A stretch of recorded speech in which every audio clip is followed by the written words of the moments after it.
Welcome back, guys, to another video. Today we are looking at an amazing video. It's the Australia's largest lizard. So let's actually see what we have here. Haven't really seen any big lizards in Australia, so this is an interesting video. So this is a video I found, and look at the size of that lizard. That is pretty impressive, I gotta say. Anyways, let's see what we got, guys.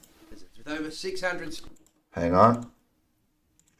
species, from geckos and skinks to the goannas, but this guy here is the biggest. He is the Perentie, and we are lucky enough to be visiting the guys here at Dragon Training Mobile Zoo to share with you a couple of cool facts about Australia's biggest lizard. All right. Now, being the largest lizard in the country, this guy is the top of the food chain. This guy eats like a king. As babies, they're insectivorous like most monitor lizards, eating things like centipedes and things like this. But as he grows up, this guy eats... Look at the size of his tongue, though. Like small marsupials right up to the size of wallabies and kangaroos. These guys will eat roadkill. They'll eat birds if they can get them. But a huge part of their diet is other reptiles. Oh my god. Everything from venomous snakes. Even snakes. Blue-tongue lizards. But a lot of his diet is actually other monitor lizards. These guys love to eat things like ridge-tailed monitors, the tiny little guys. He'll even eat his closest relatives, like the sand monitor and the yellow-spotted monitor, or Argus monitor. Okay, so hang on a minute. Like, these guys are honestly on the top of the food chain, as he said. That is crazy. You do not expect it from, like, such lizard, but these things are actually really, like, bro, they're really into, like, fighting, you know, like, dangerous other species. That's crazy. These guys will even eat smaller Perenties. So, yeah, if you're going to be the biggest lizard in the country, you can eat pretty much whatever you like. Now, he finds his prey using a variety of senses. He's got pretty good eyesight, especially as far as reptiles go, but his most amazing sense is his sense of smell. Now, unlike you and me who smell with our nostrils, this bloke here smells with his tongue. You can see him sticking this tongue in and out. Unlike the blue-tongue lizards and things like this guy has a forked tongue, that hallmark of the monitor lizards or the goannas. And being forked, he's essentially smelling left from right. He's sticking that tongue out in the air, collecting all the sort of chemicals and scent signals, pulling it back into his mouth, and he's able to differentiate which way the smell is coming from. So isn't that amazing? Ridge-tailed monitor or some sort of hopping mouse has walked through. That's crazy that they can actually do such thing. This guy has an amazing sense of smell to find the food that is out there in Central Australia. Now, goannas in general, but this guy especially, is also fairly unique in that a lot of reptiles really struggle to run down their prey over a large distance. Things like bearded dragons, even things as big as crocodiles. Basically, they breathe a different way to you and me. They hold their breath kind of when they exercise. But monitor lizards, and the Perentie's great at this, can actually breathe differently. You might see this guy or some of the other goannas we put in videos basically push up their throat. They pump their throat up and down. What? It's called a gullet pump. And essentially, rather than sucking air in like you or me, he's able to fill that throat and push air in, meaning he can maintain speeds of something like 40 k's an hour. But they are fast as well. I can think of. So he's able to act. Imagine this thing actually chasing after you. He is Australia's desert's equivalent of something like wolves and coyotes. He's the top of his food chain. No, they're cool, bro. As far as his ecosystem goes, these guys, as I said, do live in Central Australia, but not the Central Australia that you might think of in the movies. You see, these guys live in the northern chunk of Central Australia, from Western Queensland through the bottom of the Northern Territory, the very top of South Australia, right through to the West Australian coast. Now, that habitat, while it is hot, it's Central Australia, it's arid, it's not the loose, red, sandy soil you might see in some documentaries and movies and things like this.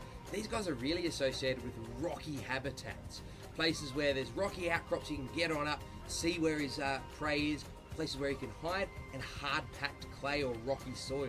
Now, the reason he likes that soil is these guys live for a large amount of their time in burrows underground. Now, these burrows provide him a place to get away from the heat when it gets, up to 50 degrees out there. Well, that's just crazy. A place to spend his winter. These burrows can be massive. They can have multiple entrances and exits. If they're not being used, they can be used by other animals. And this guy here could winter over in those holes, come back up when the temperature's right, and go about his day. Now, once that weather does warm up, come spring, early summer, which is the wet season across Northern Australia, is breeding season for these guys. Now, like most monitor lizards, the males basically engage in ritual combat. These guys clash chest to chest, put their arms around each other, Ooh. have wrestling matches over the girls. Once the strongest one's decided and mating's taken place, a female will lay her eggs, and these eggs take up to 220 days to hatch. So 220 days for an egg to hatch. Okay, not bad. That's actually quite long, I must say though. Also developed a sort of important connection with traditional owners or Indigenous Australians in a variety of ways. These guys are an important food source. It's a big animal with a lot of meat. Also things like their fat is important ceremonially and medicinally for a variety of reasons. But these guys are also an important part of dreaming stories for certain Indigenous groups as well. So they're culturally significant to first Australians. Even the name Perentie actually potentially traces back to one of the languages from Central Australia for a word Perentie, which is meant to mean this guy here. So not just cool to us, all Australians, people around the world, this guy has a cultural connection to human beings in Australia dating back tens of thousands of years. Wow. Despite this relationship between this guy and human beings dating back tens of thousands of years, it wasn't until 1845 that this species was discovered by Western science or Europeans. Now, what I find interesting is, despite living in potentially the most arid climate on planet Earth, their original scientific name given them by the first biologist was Hydrosaurus giganteus, which literally means giant water-living lizard. Now, there's not much water out there. It took 40 years before these guys were reclassified into Varanus giganteus, which means giant monitor lizard. But damn, that is very interesting, you know? Like, these things go way back. The biggest lizard in general, he is a very cool animal. I'm glad I got to show you this guy. Amazing skin as well. I hope you've enjoyed the video as well. If you haven't already, guys, please make sure you subscribe to the YouTube channel. Check us out on Facebook. Wow. And if you could do us a... Wow, so there you have it. That was actually pretty amazing, guys. I don't know what you think of this, but bro, this lizard, I actually think I've seen this sort of lizard in like a zoo. They do have some big lizards that I've seen before, and this is probably the one I've seen because this is the largest lizard, right? I don't think there's anything larger than this one. Anyway, guys, let me know what you thought about it. If you have any other video suggestions, let me know in the comments below. Like the video, guys, subscribe to the channel, and we'll see you on the next one. Thanks for watching, and peace out.